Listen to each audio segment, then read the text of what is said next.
We know better than to overreact to preseason football. But early glimpses of the Bengals, if there's any indication, it looks like some previous issues are still present and accounted for, and that's a problem. Offensive line doesn't inspire much confidence. The defense, we know about that with Trey Hendrickson. Even with him, they're not a great defense. So the flaws define the team, and they define their ceiling. I know they made it to a Super Bowl a few years ago, but these flaws bleed into the regular season. And now you can have a ripple effect. And I've said before, you sign up your best receivers. Joe Burrow signed up, and you kind of have a great team. But kind of have a great team means you're always going to be on that border of 8-9 or 9-8. And that's not any way to exist in the NFL. You got a Super Bowl caliber quarterback. You got playmakers, but Cincinnati will stay vulnerable because offensive line and certainly without Trey Hendrickson. I don't know if he's going to be traded. Felt like maybe there's an initiative by some members of the media to speculate on what they want now, and maybe it's a first-round draft pick and maybe it's a defensive player.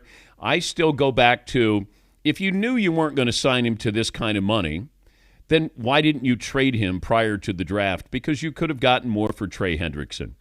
Now you got to stand off, and Cincinnati is either 8-9 or 9-8, it feels like, and holding on for dear life. But watching last night with the Commanders without Terry McLaurin, and I think they have a ceiling as well. You got to have that go-to guy. When all else fails, game on the line, I can go, that guy is going to have my back. Look at all of these quarterbacks, wide receiver, combinations, whatever, it goes wrong, I can go there. Brady always had that, whether it was Gronk or Edelman. You can go down the list of great quarterbacks. Montana always had Jerry Rice. That's what you need. And I think Terry McLaurin needing that go-to guy who all he does is show up and play and perform, but he wants to get paid $30 million. He wants to get paid with the other receivers. He's not Justin Jefferson, and he knows that.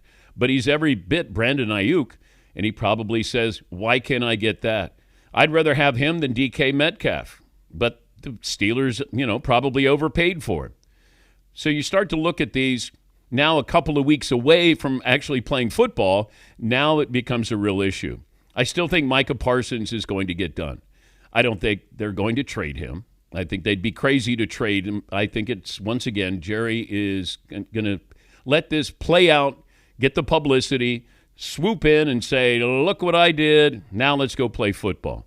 But the other situations, it's tricky because it's the Bengals. And the Bengals always make it tricky.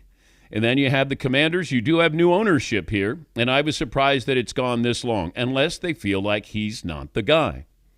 But if he's not the guy, then why didn't you do something about this before? That's what I don't understand. And if I'm Trey Hendrickson, I'm probably saying I got a little more leverage. Every time the Bengals play, I get more leverage. Will they trade him? I guess there's a real chance that they could. Terry McLaurin, I have no insights into that situation. Micah Parsons, I think that he gets signed. But now we're getting to that point where they should be in camp and they should be practicing in camp. This is when you get injuries. When guys don't play, then all of a sudden regular season starts and they go out there and they're going crazy. That's when you get hurt. A couple other things. I'm watching the game last night. First of all, Mitchell Tinsley. Hello. I think he went to a JUCO, then Western Kentucky, and then last year at Penn State, and a couple of years ago, and he had 2 touchdown receptions, and he's probably not even going to make the Bengals roster. Probably not going to make the 53-man roster. Might be a practice squad guy. That's why when you buy into the preseason, you have this referendum on the preseason, you have to caution yourself because he looked great last night. And I think, Joe Buck and Troy even said during the broadcast, hey, Commanders, if you need a replacement for Terry McLaurin, there's Mitchell Tinsley. Well, he's probably not making the roster for the Bengals. Here's another thing. There was a play with Joe Burrow where I'm thinking, Joe, you're experienced, okay? And you're going to take an unnecessary hit in preseason. You're going to take enough unnecessary hits in the regular season. Just go down. Nobody's a hero, needs to be a hero in the postseason. He already got, swung around. He got hit one time, and then guys piled on him. But trying to extend a play, go down. The greatest quarterbacks, in recent memory, Brady and Peyton went down in a fetal position. It's okay. We can't lose you. Jaden Daniels didn't throw passes. He just handed off, did run in for a touchdown. But I thought it was interesting. The defensive backs kind of came towards him and then treated it like it was, the NFL Pro Bowl, where they were just kind of touch him a little bit and like, hey, all right, get in there, get into the end zone. Now get out of here. We don't want to hit you. Yeah, Paul. It was the weirdest looking play. He breaks the pocket, Jaden Daniels, starts running. He gets to about the 7, and it's also almost like, hey, everyone thinks he's going to slide, right? He's going to slide, and the DBs kind of chopped up their steps and put their hands out, and he just went through them, and they didn't give him the real hit. I don't know if they were going to hit him anyway, but, yeah, I thought he was going to slide.